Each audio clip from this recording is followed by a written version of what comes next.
Yes, to Fáilte. My name is Paul Minihan. I'm a member of the Mid Clare Brigade Commemoration Committee. Though I live in Cork, I'm originally from Corofin in County Clare.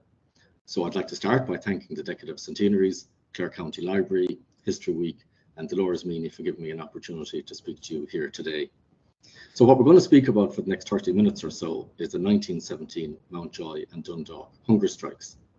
Now, I'm aware that there were other hunger strikes in 1917, including by individuals from Clare, but the one we're going to speak about is a hunger strike that has a very particular place in Irish history. It was in pursuit of very specific objectives. So we're going to look at what was happening in Ireland in 1917, what were some of the key political and other factors to give rise to this hunger strike. We're going to look at a strategy that was being pursued by Patrick Brennan of Meelick, that was going to result in the arrest of quite a number of senior volunteers, and a campaign of disobedience and hunger strike that was to be pursued following their arrest. We will look at the force feeding of those prisoners and the death of Tomás Ashe, their transfer to Dundalk, and their release and aftermath. So 1917 was an important year in Irish history, and it was the events in Ireland were occurring against the backdrop of other events across in Europe, principally the Battle of Passchendaele on the Western Front, which was a very bloody encounter that included large numbers of Irish people, and many Irishmen died in that battle, specifically from the 16th and 36th Divisions. In Russia, of course, in the spring, there was the abdication of the Tsar, and that country ultimately slipped into civil war and the rise of Bolshevism. In Ireland, Sinn Féin saw significant success in a number of by-elections. Joseph McGuinness in May and W.T. Cosgrave in August were elected for Longford and Kilkenny, respectively. And in July, one of the combatants of the 1916 Rising, Eamon de Valera, was elected in a by-election in East Clare. And although we know now, of course, that was a pivotal event in Irish history, more generally, the future of the Republican cause was much less certain. And in particular, the profile of the Irish volunteers had begun to wane over a number of months. And this was largely due to a government clampdown on parading or drilling in public. And the volunteers weren't being seen publicly. And as a result, there was a significant concern on the part of their leadership that their support was starting to dissipate. So it was against that backdrop that the Brigadier of the Clare Volunteers, Patrick Brennan, decided that he was going to develop a very radical strategy. Now, at this stage, Clare was one brigade and it comprised 8 battalions. The brigadier, as I've said, was Patrick Brennan from Meelick. Now, later on, the volunteers and the IRA would develop into 3 brigades, but at this stage, it was just one brigade for the volunteers in Clare. Now, Patrick Brennan's strategy was so radical that he decided that he wouldn't discuss it with his superior officers or elsewhere. Instead, he discussed it with his own men in Clare only. And he had surmised that if it proved successful, it may be adopted by GHQ and might be adopted by other brigades. And that indeed is what happened. So the strategy was as follows. The volunteers would hold parades and drill in public. When they were arrested and charged, they would refuse to recognise the court-martial or the British court that would try them, it being a court of a foreign power. They would not plead or make any attempt to defend themselves.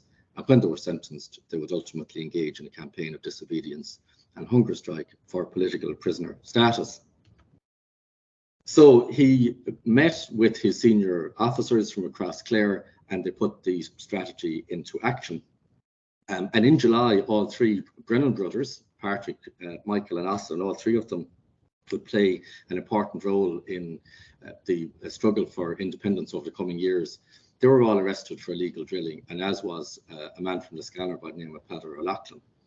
And during July and August, other parades took place, other volunteers were arrested across Clare, and indeed others were arrested outside of Clare, because at this stage the strategy was also being adopted by other brigades.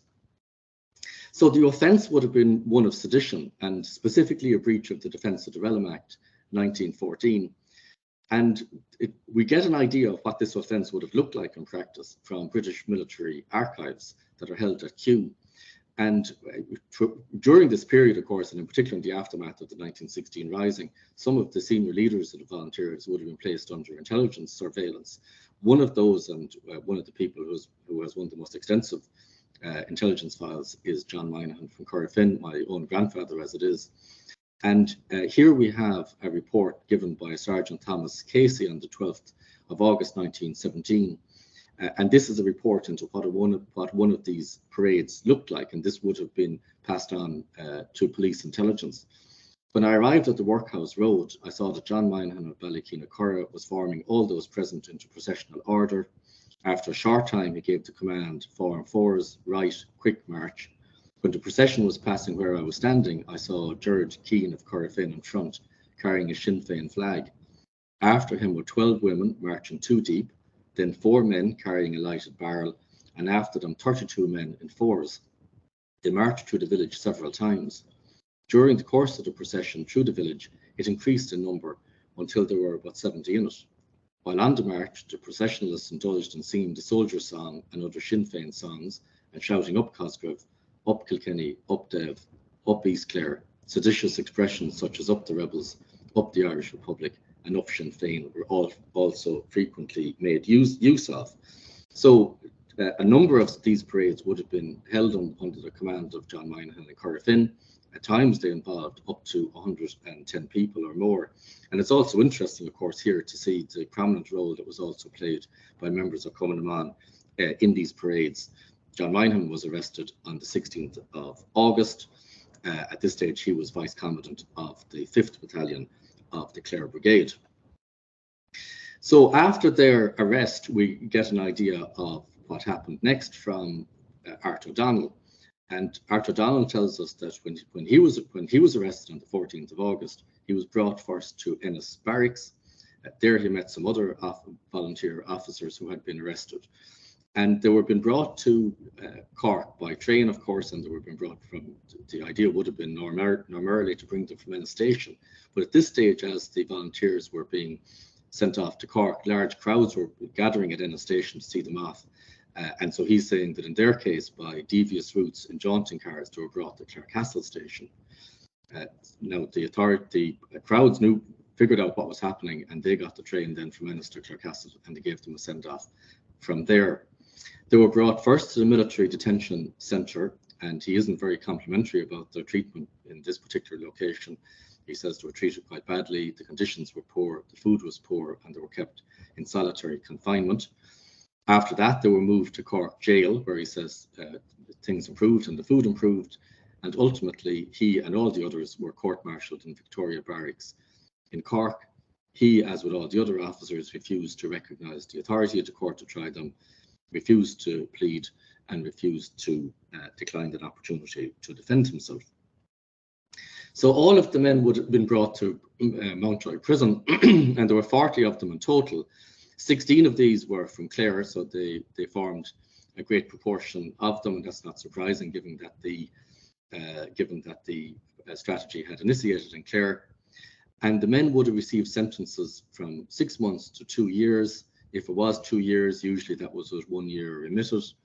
And 7 of the 40 were given their sentences with hard labour. So of the 7 who were given their sentences with hard labour, 6 of these were from Clare, and they were John Liddy, William McNamara, John Minihan, who we've seen already, Sean Murnane, Michael Murray, and Francis Shinners.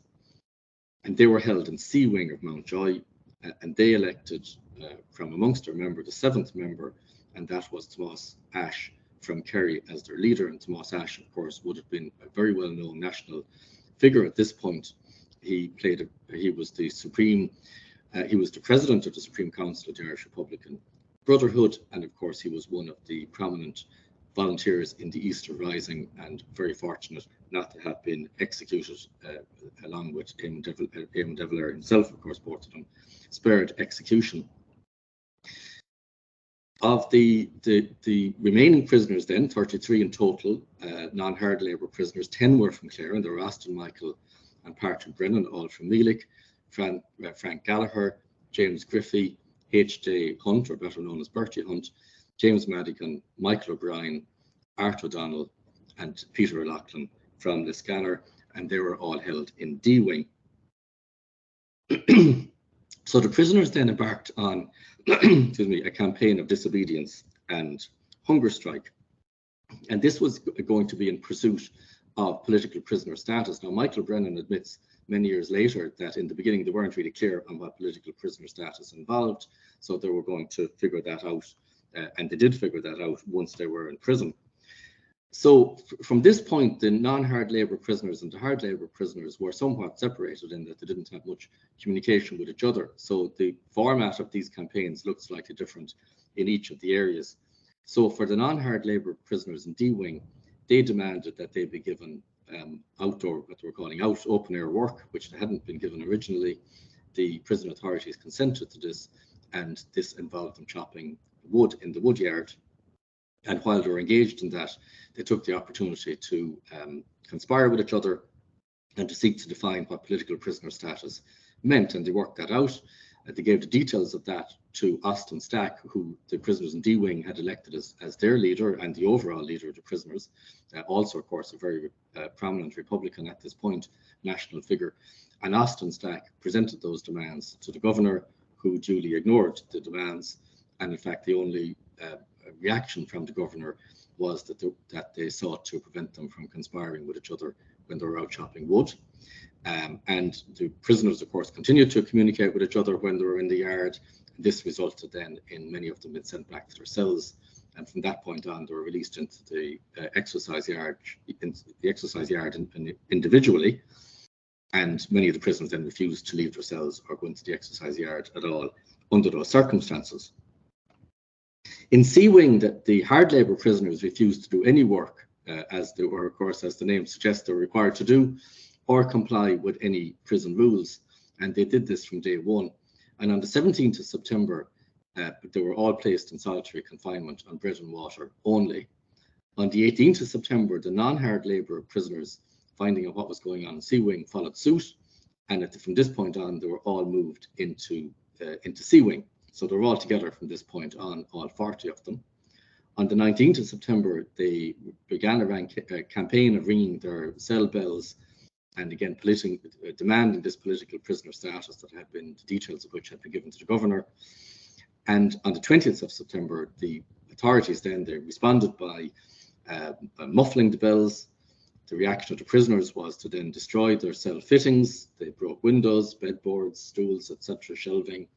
The wardens then rushed the cells to strip the prisoners of their boots and the cells of all movables, and including bedclothes and sheets, and they left the prisoners only with a Bible, a prayer book, and salt. So from this point on, they were essentially sleeping on the floor. They didn't have a bed or bedclothes, and they didn't have their boots, and typically they used this Bible as a pillow. And one of those Bibles has survived, and it's in the Clare County Archive. It's John Minihan's Bible, who we've seen already. And ominously for this lecture, it does state at the bottom of this front page, "Pray for poor Thomas Ash." So on the 20th of September, 38 of the 40 men commenced a hunger strike, and this included all of the Clare men. And on the 22nd of September, the authorities began a policy of force feeding the men. Now, hunger strike had been used extensively by the suffragettes in previous years in pursuit of their aims, and one of the strategies used by the British government against the suffragettes was this strategy of force feeding. So what this looked like for the Republican prisoners in Mountjoy was that they were carried down twice a day, they were strapped to a chair, a tube was inserted down their throat, and a mixture of liquidized food was poured down this tube into their stomach. It was usually raw eggs and milk, but it could be obviously any form of liquidized food. And I've highlighted here Michael O'Brien from Rouen, and the reason I've highlighted him is because he was the first of the prisoners to undergo this gruesome procedure. So this went on for a number of days, and tragically on the 25th of September, Thomas Ash, while he was being force-fed, it went horribly wrong. And there was a Dr. Lowe was brought in to assist the main doctor in administering the force feeding. And as the inquest found later, this assistant doctor called in, having no previous practice in such operations, administered unskillfully the force feeding. And what happened here was the tube, instead of going down into Tomás Ashe's stomach, it went down his windpipe, and the food mixture went into his lungs and filled his lungs. He died a gruesome death some hours after his force feeding for that day in the Mater Hospital. Now, it's difficult to overstate the importance and the magnitude and the impact on Ireland and its importance in Irish history of the death of Tomás Ashe. Kevin Grant is an American historian, professor of history in New York, and he's an authority on the history of hunger strikes. And he gives an account here of Tomás Ashe's funeral, which gives you an idea of the magnitude of this at the time. And he says that Ashe's funeral was monumental. His remains, dressed in a volunteer uniform, lay in state in the City Hall, surrounded by an honour guard of volunteers and boys from the Nationalist Scout Troop, the Fianna. The funeral procession from the City Hall to Glasnevin Cemetery was led by some 200 Catholic priests, followed by 9,000 volunteers, 8,000 members of the Women's Workers' Union, hundreds of members of Cumann, 370 children of the Dublin Schools Hurling and Football League, 500 members of the Brick and Stone Layers Union, and members of many more political and labour organisations and religious orders. Also joining the procession were Dublin's Lord Mayor Lawrence O'Neill and the Archbishop of Dublin, Dr. William Walsh. Between 30,000 and 40,000 people marched in the procession, which took an hour and a half to pass at Quickstep. Tens of thousands lined the route to pay their respects and see the coffin through the glass walls of the hearse. Before the coffin was lowered in the grave, uniformed volunteers fired 3 volleys, and the Republican Michael Collins gave the terse oration. Nothing additional remains to be said. That volley which we have just heard is the only speech which it is proper to make above the grave of a dead Fenian. Now, the government panicked at the reaction to the death of Tomás Ashe, and they sought to restrict trains travelling to the capital to seek to keep down the numbers of people who were going to be attending the funeral. And despite that, Tomás Ashe's funeral was the largest in Dublin since Charles Stewart Parnell. Now, the editorial in the Times on the 1st of October gave some indication of what was expected to develop out of this death. And the Times, of course, would not be a newspaper at the time that was given to favourable comment on Sinn Féin. But they stated that Ashe's death and funeral gave new stimulus to the Sinn Féin movement. Sinn Féin would be bolstered by a wave of political feeling that will flow from the gates of Mountjoy Prison throughout Ireland and into the United States, and that it injured the prestige of the executive government. And if anything, that is an understatement of the impact that his death had. His death was a key news story. It was a front page news story, obviously right across Ireland and indeed in the United Kingdom, and was widely publicised across the British Empire and internationally.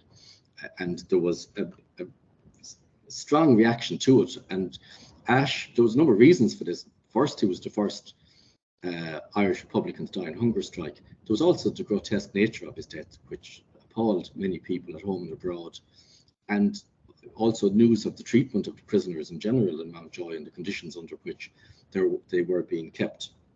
And the inquest that occurred very soon afterwards didn't do anything to quell this disquiet, and there was scathing of the authorities and finding that the taking away of the deceased's bedding and boots was an unfeeling and barbarous act, and they condemned the forcible and mechanical feeding as an inhumane and dangerous operation which should be discontinued. Now, the force feeding continued until the 29th of September, and at which stage it was suspended. And it's interesting to note that on that day, that was the last time that there was ever a force feeding of prisoners on the island of Ireland. That wasn't so much to do with the fact that the authorities decided that they were going to cease this practice, but because no doctor from that point on could be found to administer this, they simply refused to do so. This has been a grotesque practice, and one that was also extremely dangerous. The same day, on the 29th of September, political prisoner status was granted to all of these men. And this was a historic moment in Irish history. And for the first time, the volunteers were recognised as being separate from and entirely different to, if you like, the normal, in inverted commas, criminal population of the prison. And the hunger strike ended on the 30th of September. So political prisoner status meant the following: a separation from other prisoners, a right to wear their own clothes, a right to write and receive letters, they received more frequent visits than other prisoners. They received food parcels, a higher standard of food, and very importantly, they could associate with each other until 10 p.m. in the evening. And this was important from a strategizing point of view, and also they could learn from each other and they could engage in military training and that type of thing, which was very important for them from a political perspective. So the prisoners, there was continuing pressure on the government in relation to the ongoing incarceration of these prisoners. All of them had become significant heroes at this stage, arising again from their treatment and in the aftermath of their hunger strike and the death of Ash. And the response of the government was to seek to diminish their profile by transferring them to Dundalk prison. And that occurred on the 13th of November, and they were seeking to get them out of the capital and into a provincial prison again, as I've said, where the profile mightn't be as high. However, it became clear that on their arrival in Dundalk, the authorities were beginning to renege on some of the concessions that had been granted in Mountjoy. And so a second hunger strike commenced immediately on their arrival on the 13th of November. Now, that same day, they were also joined by 3 other Clare men, Joseph Green, Thomas Brown and Thomas Marnan, and they also engaged in this second hunger strike. The government, again, a lot of publicity of this hunger strike. The government had enough from this point on, and they decided that the best approach was to release them. And in releasing them, they relied on an act, which is a very interesting act in Irish history and indeed in UK history, called the Prisoners' Temporary Discharge for Ill Health Act 1913. This act was introduced specifically for the suffragettes. And the idea was that when a person was on hunger strike, you could release them, and after they had recovered their health, you could re-arrest them. And it was for this reason it was very commonly known as the Cat and Mouse Act. Now, this particular picture that I've been using for the last number of slides, this is a picture that was taken of the Clare volunteers upon their release from Dundalk. De Valera sitting in the middle. He wasn't, of course, one of the hunger strikers, but he sat in on the photograph. And we can see at De Valera's feet, just by his boots, you have a little cat and a mouse, presumably stuffed animals, and they're in reference to the act under which the prisoners had been released. So upon their release, they would have attended a number of functions in Dublin. Again, they were feted as heroes in the capital, and they returned to Ennis again to a hero's welcome on the 20th of November 1917.